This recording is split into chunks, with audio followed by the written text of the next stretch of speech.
ओम श्री साईनाथाय नमः। दोस्तों, आज हम आप लोगों के लिए लेकर आए हैं बाबा के जीवन से जुड़ी एक सत्य कथा। बाबा नाना साहिब डेंगले से पूछते हैं कि चिड़िया क्या कह रही है। श्री साईं सच्चरित्र के अध्याय 15 में एक छिपकली उत्सुकतापूर्वक और प्रसन्नतापूर्वक टिक टिक करती है। औरंगाबाद से अपनी बहन के आने के इंतज़ार में ऐसा ही होता है कि एक छिपकली घोड़े के मुंह पर टंगे थैले के एक भक्त के साथ औरंगाबाद से आती है और दौड़कर अपनी बहन से मिलती है।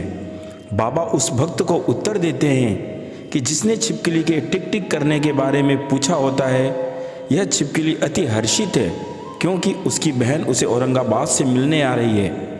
भले ही छिपकली का चिक चिक करना हो, चिड़ियों का चहचहाना बाबा सभी जानते थे और सब सुनते थे। बाबा नाना साहिब के घर जाते हैं। नाना साहिब डेंगले बाबा के परम भक्त थे। वे बाबा से बहुत ही गहरा प्रेम करते थे और बाबा भी निगोजी में उनके घर आते जाते रहते थे। वे एक नीम वृक्ष के तले बैठकर कुछ देर तक वार्तालाप करते थे। गांव में से चलने के पश्चात बाबा मुख्य द्वार से शिरडी लौट आते थे और द्वारका माई चले जाते थे। एक दिन सुबह सुबह बाबा बहुत शीघ्रता से निगोजी गए। डेंगले उन्हें देखकर आनंदपूर्वक हर्षित हुए। उन्होंने बाबा को आराम से आंगन में बिठाया और स्वयं भी उनके साथ बैठ गए। कुछ घंटों के पश्चात पास के एक पेड़ पर कुछ चिड़िया आकर बैठी और उत्सुकतापूर्वक चहचहाने लगी।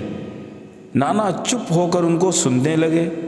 बाबा जानते थे कि नाना चिड़ियों की भाषा समझते थे। बाबा बोले, नाना, ये चिड़िया क्या कह रही हैं? डेंगले चुप रहे क्योंकि वे बाबा की ताकत को जानते थे। चिड़ियों का चहचहाना तो छोड़ो, बाबा तो भूत, वर्तमान और भविष्य के पूर्ण ज्ञाता थे। पर क्योंकि बाबा ने उनसे पूछा तो उन्होंने उत्तर दिया, ये कह रही हैं कि आज शिरडी में 9 लोगों की मृत्यु होगी। बाबा ने तत्काल एक तांगा मोल लिया और शिरडी लौट गए। शिरडी में गांववासी प्रसन्नतापूर्वक शनिदेव के लिए प्रसाद बना रहे थे। उनके पास एक बड़ी हांडी पीतल का बर्तन तैयार था। उसे ग्रहण करने हेतु सभी गांववासी वहां एकत्रित थे। बाबा ने भागोजी शिंदे को प्रसाद जमीन पर फेंक देने को कहा।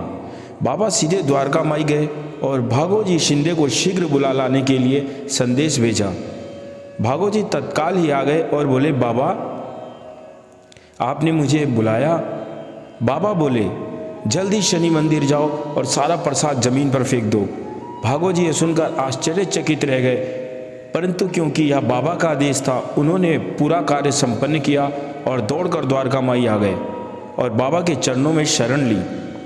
जैसा कि स्वाभाविक था, सभी गांववासी द्वारका माई को दौड़े गए और क्रोधित होकर भागोजी को पकड़कर उन्हें पीटने की कोशिश करना चाहते थे।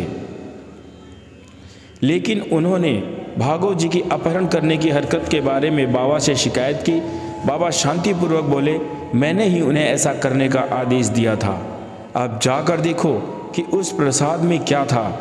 कुछ समझ न आने पर वे वहां वापस दौड़ गए और सब एक बड़ी करछी से प्रसाद को हिलाया गया तो पाया कि उसमें एक मृत सप्र था, यानी एक सांप था जो बहुत जहरीला था। डर से कांपते हुए वे द्वारका माई लौट आए और बाबा के समक्ष शीश नवाया। उन्होंने बाबा का शुक्र मनाया क्योंकि उन्होंने पूरे गांव को एक बड़े संकट और बड़ी आपदा से बचाया था। न जाने कितने ही लोगों की बाबा ने इसी तरह जीवन रेखा को बचाया और अपने आशीर्वाद प्यार से उनके जीवन को सुखमय बनाया। तो दोस्तों, यह थी बाबा के जीवन की एक सच्ची और घटना जो आप लोगों के लिए मैं अपने चैनल साईं कबीर पर लेकर आया हूं।